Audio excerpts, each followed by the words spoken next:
Well, welcome back to our Women in Leadership series, proudly brought to you by Dove and Cub. I'm your host, Jen Halverson, and today I'm joined by the University of Minnesota President, Joan Gabel.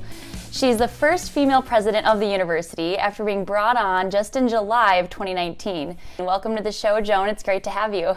Thanks for having me. Well, what challenges did you face earlier in your career, and how did you ultimately overcome them?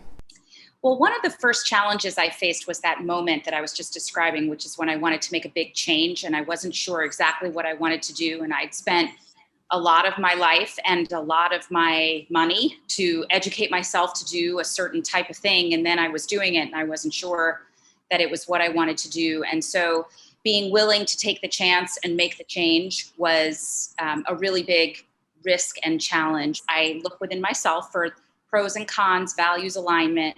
I talked to a few trusted friends. I call it my personal board of directors or friendtors, and I can't take credit for either of those. I stole both of those from other friends who use those phrases, and run it past them, people who have my best interests at heart, who understand difficult decisions.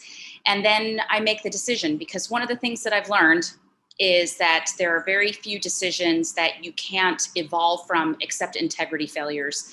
And even those can be overcome if you own your transgression in the right way. You came into the presidency in just July of 2019, and then just in this last year had probably, I don't want to speak for you, but one of the toughest years, I'd say professionally, having to deal with COVID-19 right in the spring, and then the death of George Floyd in Minneapolis, and then, on top of that, the international students and possibly facing being deported from the university, which the University of Minnesota is huge on international students. How, in your leadership role, did you adjust and help shape the university in the right direction they'd like to be in? Of course, it's been a tough year everywhere, which is a little different. A lot of crises that we experience over the course of our lives or on our campuses would be isolated, and this is a shared pain without question.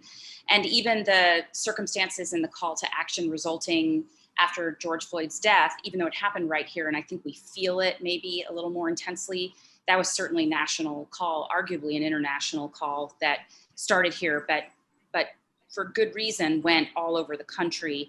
So I have now, as of the day that you and I are talking, been on Zoom as the president longer than I was in the office, which is crazy to think about. And it's not something you can plan for. And to some degree, when it all started last March, I'm sort of glad we didn't really see it coming, how long it would last and how really difficult it would be. Because if you really know that, I'm not sure that we would have had the endurance that we've had. But what we've done is we've really set up a very robust leadership team to make the decisions. We've done it with a lot of representation, faculty and staff, different levels, different campuses. We really think through our decisions with this group. There's a lot of openness and vulnerability as we discuss things.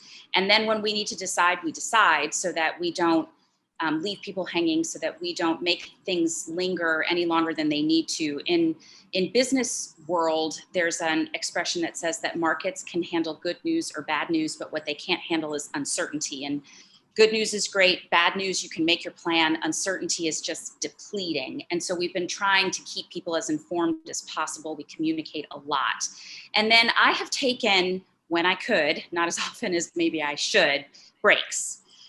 Where I, even if it's just for an hour, just offline, and I've tried to make sure I keep my exercise going and get some sleep, because this has been a marathon. It is, I think, easier to find that endurance when you really believe in what you're doing, when you really surround yourself with great people, and we are very lucky here to have great people just everywhere you look and everywhere you turn, even though there can be real disagreement about the issues of the day or how we handle them. There's no question of the commitment to the mission of the university. And so that is invigorating, and it really does keep us going.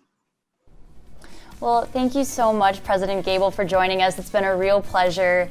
And thank you so much to our sponsors, Dove and Cub, for putting on the Women in Leadership web series.